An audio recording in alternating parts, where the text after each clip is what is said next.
Hi guys, and welcome back to another video of mine. So for today's video I thought that I filmed myself instead of my drawing. I wanted to make something different, so a couple of days ago I put on my Instagram page I put a story where I told people that they can ask me basically anything they want, and for 24 hours I got a couple of questions and I want to answer them through this video. So I will also be mentioning all of the people that they asked me and what they asked me, and I will also link them in my description down below, so you can check maybe their Instagram pages, because I think it's really important, no matter how big or small our Instagram pages or our YouTube pages are, it's really important that we support each other. So I will link them down below, and in case you're interested, you can always check them out. So the first question was, how do you blend colors? Can you show us tutorial tips?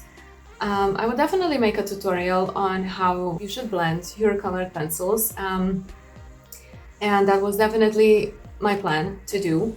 But how do I blend colors? I usually blend them in between, like I don't use anything except the colored pencils, and I layer them in between one another. Or if I really want to use something for the blending, I use the zested pencil blend, which is really good. Like, I think that's the best thing that you can use if you want to blend your colored pencils well, or just use the colored pencils themselves. So I definitely make a tutorial on it, and I will also include a couple of more things which you can use that you can blend colored pencils as well. Then another question from the same person, from Tuna Arts. I have another question from her, actually. I got 3 questions from her. Tips for clicking our images perfectly with clarity and lighting using smartphones. I think that she meant that how to take a good photo, art photo, with clarity and lighting using the phones. The best thing that you can do is taking the photo during the day. And what I use, a part of taking the photo during the daylight, during the day, I also use the app called Snapseed. That's the app for the phone. And sometimes I use the Photoshop, which I have on my computer. I use to correct maybe some colors, to enhance maybe some colors, to erase something if it needs to be erased. But I usually use that. So these are the winning combinations, like use the daylight and then edit it a bit. Download Snapseed if you don't have it, because it's really good.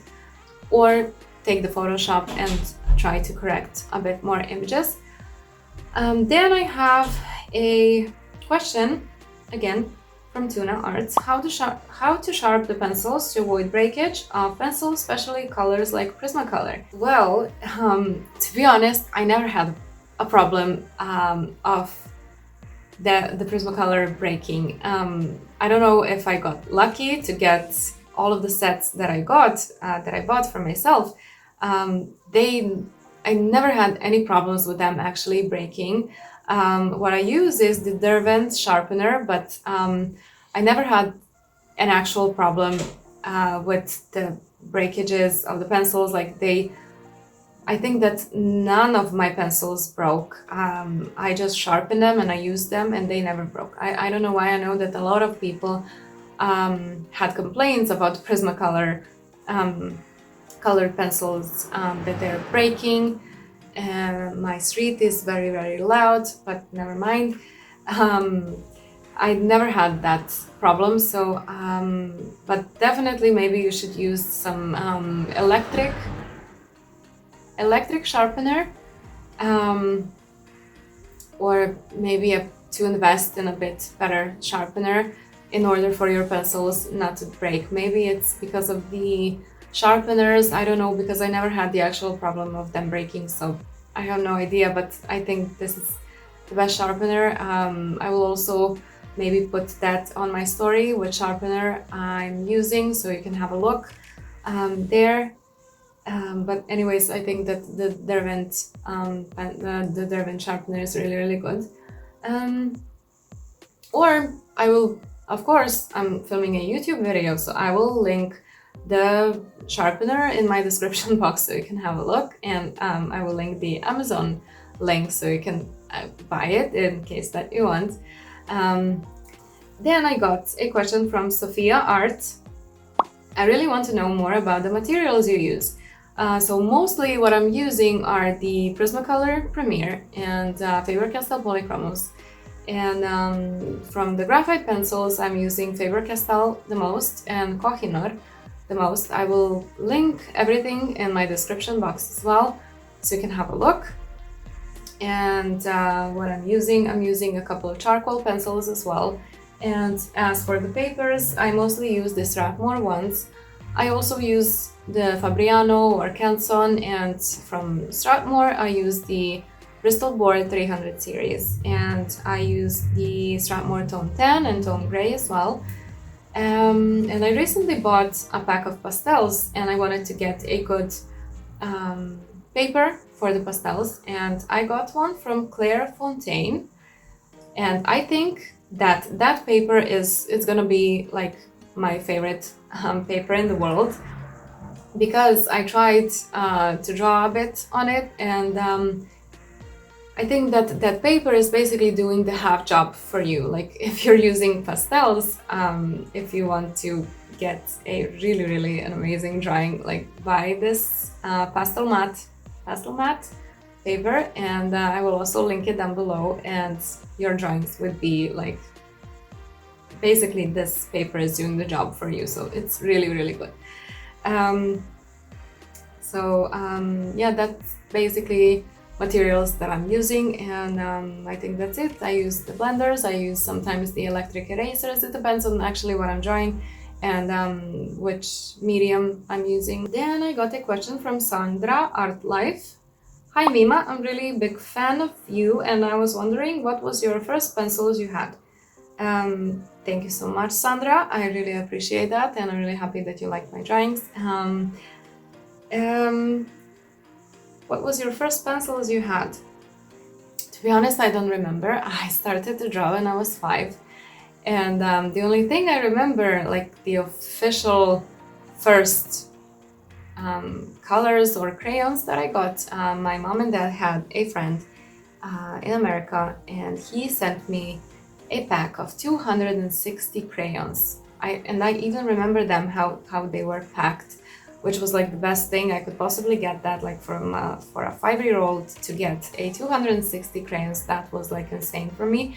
So I don't remember the actual brand, but that was like when I was really small.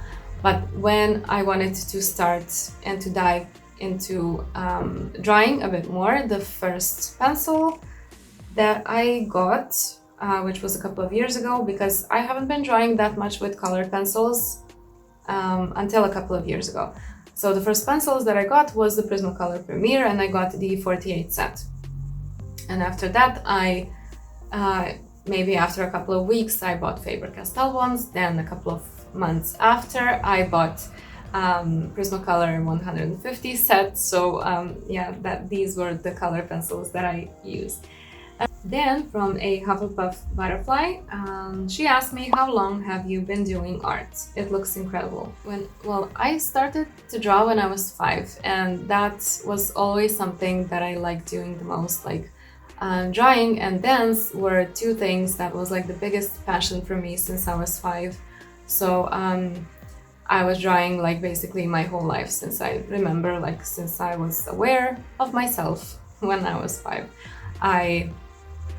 I was drawing, and but more seriously, I started to draw a couple of years ago. Like I definitely decided that I want this to become my full-time job, and then I started to build up my own style and to build up my own things that I like to draw. I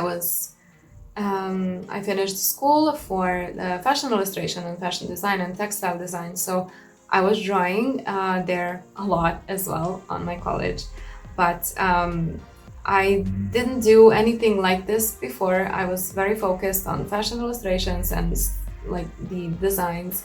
So when I finished the college, then I decided that I want to do maybe something different, because I liked fashion illustration, but it was never something that really inspired me. I never saw myself in actually being a fashion illustrator. So I wanted to search my own style, and a couple of years ago when I finished my college, I decided to devote myself a bit more to the actual drawing. Then from Hey There, I'm Ada. She asked me, by the way, this girl sings amazing. Like, you should definitely check her out. Like, she looks amazing and she sings amazing. So definitely check her out.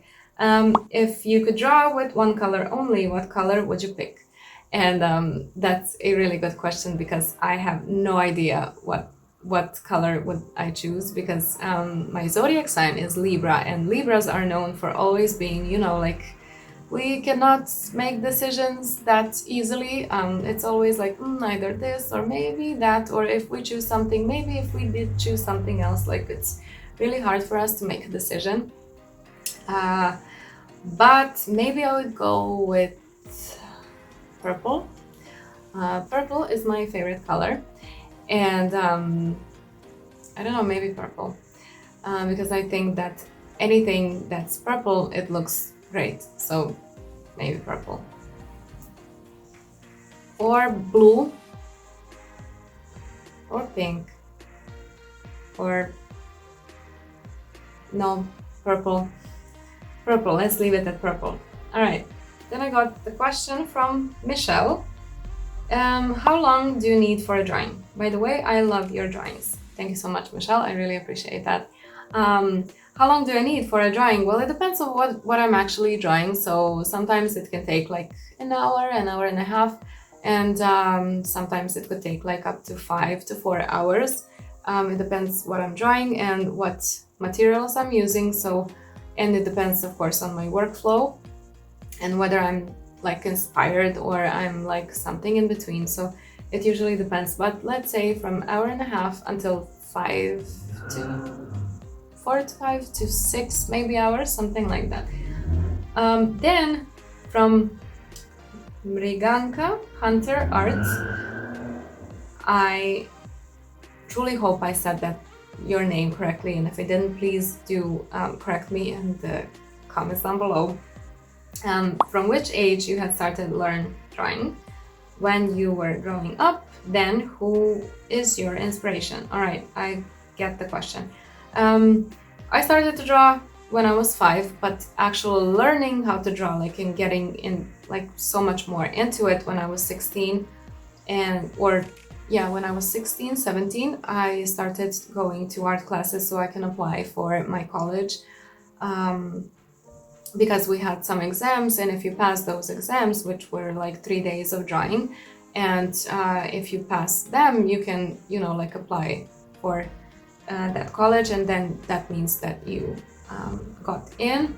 So I started to draw like more seriously when I was 16, 17 because of the practice, so I can get into the college. But I've been drawing, as I said, I've been drawing since I was 5. And when were you growing up? Then who was your inspiration? To be honest, I never had inspiration. I always was drawing something that's, was here, and that inspired me in that moment. Like, I never had a role model, and I never had somebody who I with who was I like obsessed with. I never had the inspiration. There was loads and loads of artists, of course, who inspired me, and who inspired me to draw something in my own style, but I never actually had a role model or my inspiration that was, like, I always try to find that in myself, like what triggers me the most when it comes to the drawing, and what inspires me myself the most, so I would be able to get into my own style, something like that, if that makes any sense now. But I never had the actual, like, the role model. Then I have 2 questions from Alaya Akader or Kader. I'm so sorry if I said that wrongly. I probably did, so please do correct me in the comments down below. So the first question was, what does success mean to you? Like, when would you call yourself a successful professional artist? That's a tough one, because what success means to me is, for example, I will give you an example just so you would maybe have a bit more understand a bit more what I'm talking about. I had my own dance school for 6 years, and my goal there was never for myself, like, to make myself the best possible dancer in the world, or in my country, or in even my city. The biggest success for me was because I had loads of kids there, and the biggest success for me was, for example, when we were going to a dance competition and they win 1 or 2 or 3 or a couple of first, second, and third places. And the biggest success for me was watching that, like watching my kids and watching my people win something. And that was kind of the biggest success for me. And it's here as well, it's like that. Like, I don't see myself being like big artist selling my art all around the world and just being focused on myself only. I truly believe that wherever and whenever you can, and you're available and you are able to help other people. So the biggest success for me now is I finally managed to get the time to get my Patreon page up and running. And the biggest success for me would be if I would reach the people who need help to get started with their drawing. And if they're interested in art and they don't know how to get into everything, because I'm there on my Patreon page, I am putting loads and loads of real-time drawing videos and real-time drawing tutorials. And I'm basically, in every video, I'm explaining like, what am I using, when, how, when, why. And you can see the whole process of my drawings being created. So the biggest success for me would be if I manage to reach people that they need help. And I think that would make me a successful person as well, not just the artist, but person, because my goal is to help other people get into art. Because if you want to grab the pencil and create something and draw something, that already makes you an artist. So I truly believe in that. And sometimes people don't know how to do it. Sometimes people are stuck. They don't know where to go, or they don't know how to use a particular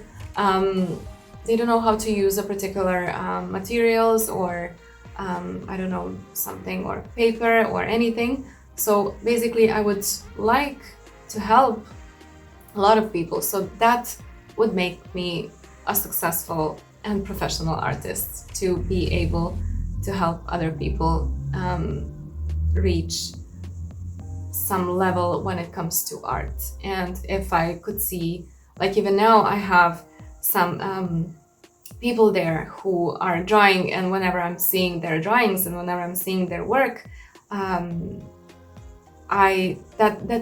that already makes me as successful, because they watched my tutorials, they created something in their own way. So that is a super thing to do, to be able to help loads of people around the world, because